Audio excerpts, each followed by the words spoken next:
J'ai en tout cas l'impression que les deux dinosaures de la scène politique ivoirienne ne veulent pas aller se reposer.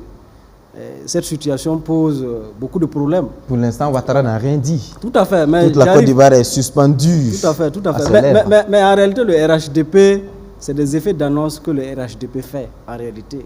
Plus qu'une volonté. C'est des ballons d'essai. C'est des ballons d'essai plutôt qu'une volonté affirmée du président Alassane Ouattara de rebeloter en 2025.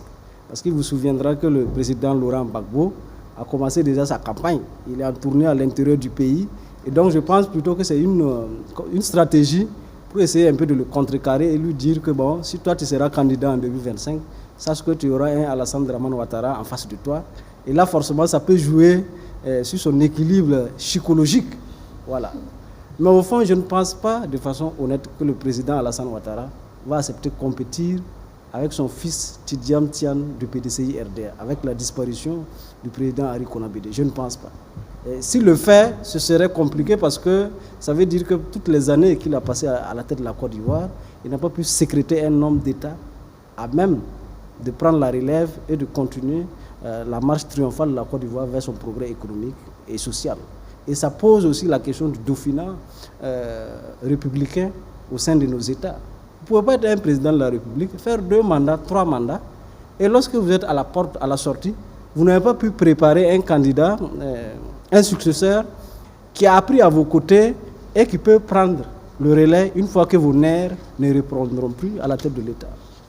En 2014, si vous avez suivi le fil des événements dans notre pays, vous allez vous rendre compte que si le président Blaise Compaoré, à partir de 2015, avait dans un premier temps sursis à modifier l'article 37 et qu'il trouve au sein du Congrès pour la démocratie et le progrès un candidat pour être candidat en 2015, je ne suis pas sûr que l'évolution, la trajectoire que notre pays a pris actuellement, je ne suis pas sûr que ce soit cette trajectoire-là qui serait là actuellement. Donc la question du dauphinat constitutionnel est très importante. Vous ne pouvez pas passer votre temps à construire un pays et vous ne prenez aucune précaution pour qu'après vous, il n'y ait pas le déluge.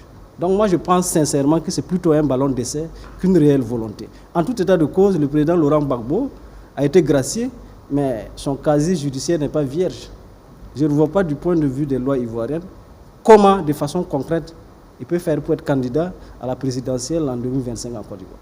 Même s'il était candidat, est-ce qu'il a encore le poids? Deuxièmement, tout à fait, très bien, tout à fait, parce que même au sein de son parti, avec l'hémorragie de son épouse, qui était une combattante à ses côtés et qui a fait les luttes les plus âpres et les plus difficiles à son côté en Côte d'Ivoire, avec le divorce entre eux, il perd naturellement un allié de taille. Deuxièmement, le patron de la jeunesse ivoirienne, le ministre Blé Goudé, n'est plus en odeur de sainteté avec lui et on a comme l'impression même qu'il se rapproche plus du président Alassane Dramane Ouattara. Le président Gbagbo n'est plus lui-même en réalité. Depuis qu'il est revenu avec les déboires qu'il a eu avec ses propres partisans, il reste, son discours reste attrayant, il reste pertinent, mais son architecture institutionnelle au sein de son parti n'est pas aussi fort pour pouvoir lui donner un pouvoir donc, au sommet de l'État. Donc il faut espérer que cette vieille classe politique ivoirienne sera mise de côté. À partir de 2025, on aura de nouveaux visages qui prennent en compte les aspirations donc, de les peuples et qui construisent sur la base de ce que les prédécesseurs auront laissé. Je pense que c'est en ce sens que le président ivoirien Alassane Dramane Ouattara pourra consolider son bilan et léguer à la Côte d'Ivoire un pays prospère, léguer à la postérité un pays émergent, un pays qui se développe.